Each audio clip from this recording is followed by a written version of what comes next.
దేవునికి స్తోత్రం, దేవానికి వందనాలు. అలసిపోయామండి, ప్రశ్నకైతే అలసిపోయాము.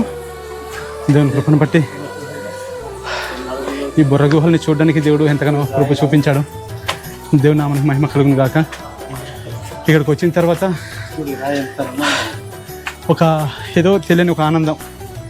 చాలామంది వస్తుంటారు వెళ్తుంటారు కనుక మేము కూడా ఇక్కడ దాకా మరి వచ్చాం కనుక, ఇక్కడ వాళ్ళకి దేవుని వార్త ప్రకటించడానికి వచ్చాం కనుక అలా చూసి వెళ్తామని చెప్పేసి మేము కూడా రావడం అయితే జరిగిందండి. మరి ఇంత మంచి గుహ ఇక్కడ దేవుడు ఏర్పాటు చేశాడు. చూడడానికి ఇది ఒక అంటే పనికి రానిటువంటి ఒక గుహను కూడా దేవుడు దీన్ని హైలైట్ చేయడం అనేది జరిగింది.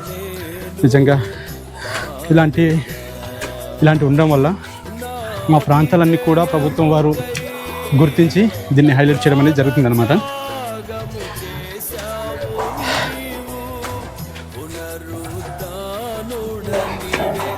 సో కాబట్టి మా ప్రాంతాల కొరకు మీరందరూ కూడా ప్రార్థిస్తారని మనస్ఫూర్తి కోరుకుంటున్నానండి. వచ్చేసాం ప్రస్తుతానికైతే.